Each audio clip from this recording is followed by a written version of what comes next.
Alright guys, today we're going to talk about the altar form. We're going to take a look at the origin and a couple of characters who were able to achieve this state throughout the series. There will be spoilers and they will be heavy. Now, as you may or may not know, the Grail was corrupted by Angramanyu during the Third Holy Grail War. Ever since, the ritual has been able to manifest servants who normally wouldn't be classified as heroes. This is why you see servants like Medusa being summoned in the Rider class. But wait, there's more. In the Heaven's Field route, we find out that the summoning system isn't the only thing that changed during Angra's tampering. So outside Ryudo Temple, Saber was having a do or die battle with Hassan of the Cursed Arm.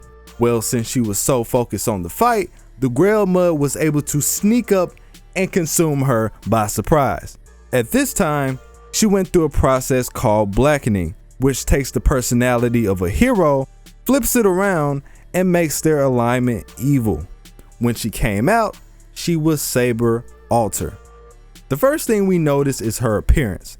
Her armor and sword were drenched in black, her eyes became golden, her hair lost its original hue, and her face looked like somebody ate the last slice of pizza. How unsightly. As an altar, she realized that people are going to hate her regardless, no matter how she tried to operate as a king. It just comes with the territory. In Arturia's case, she's lawful evil, which means she still believes in the same ideals, she just has a much colder approach in terms of reaching her goals. Her first anime appearance was as a class card in Prisma Ilia, and due to this altar state, she was engulfed in a black mist that provided her with support. With it, she was able to block magical attacks and launch energy waves. She went on to make an appearance in the Fate Grand Order special. Here we find out a Grail War is taking place, but the only participants in this war are strictly heroic spirits. All the humans had been erased and the entire city was falling into ruin. One by one, Saber took down each servant and they were reborn as a shadow variation of their former self. The only one she didn't get to was Cuchulainn. And just to clarify, all three of these Sabers are from separate continuities. So just because she can make a shadow servant in Grand Order doesn't mean she can do the same in Fate Stay Night. As you can see, there's multiple ways a servant can go off the deep end. For example, Joan of Arc in Fate Apocrypha. She also has an altar form, but her conception is completely different. Contrary to Arturia, Joan Alter was summoned in the form instead of undergoing a transformation. In her past, Joan was the leading figure during the 100 Years' War, and in return, she was sold off to the English and burned alive. Sounds like a fair trade. And one of the people that fought by her side was the heroic spirit Gilles de Rais. Well, with the recent airing of Apocrypha, we actually get a little more insight.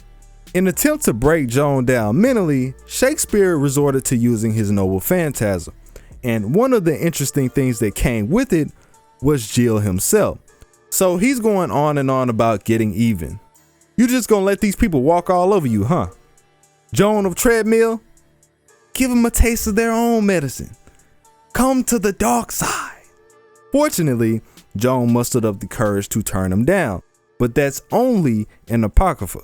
In Fate Grand Order, Gilles ended up getting his wish. With the power of the Holy Grail, he was able to summon a variation of Joan that embodied his own feelings toward the situation. And instead of being a ruler, she was summoned as an avenger who sought retribution upon France. But that isn't all. Complementary to her new state, she was able to summon 5 more fake servants under the Berserker class. So a servant summoned another servant, then that servant summoned 5 more servants. Broken! Though you have to consider that Medea did summon fake assassin in Stay Night, so technically this isn't anything new. At the end of her journey, Joan was content about the way her death was handled. Things happen, life goes on. Well, not her life, but okay, that was fucked up.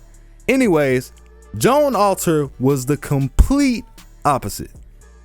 She was like, man, fuck all that. I'm coming for your throat.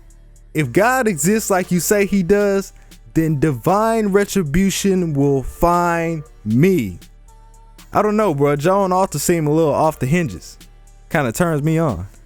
Alright, next we have Fate Strange Fate, where the Grail Mud would go on to contaminate Alcides. And you've more than likely seen this guy before. His true identity is actually Heracles from Fate Stay Night. In Strange Fate, he came in contact with the Grail Mud and ultimately gained skills of the Avenger because of it.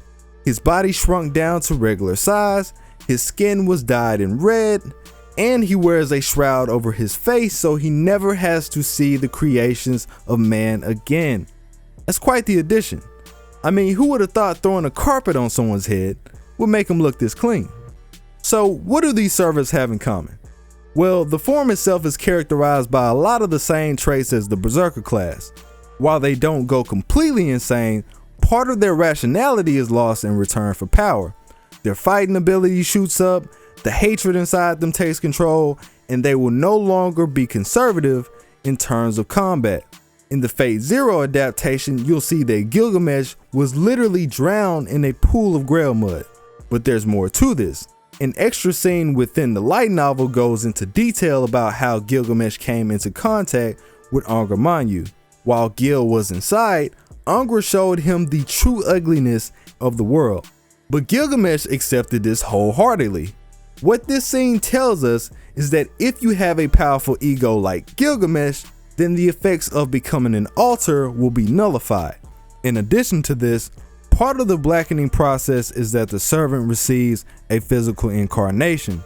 So the servant gets a body of flesh, but that also means that they can't go back to spirit form. This is part of the reason why Gilgamesh survived the 10-year gap between Zero and Fate Stay Night.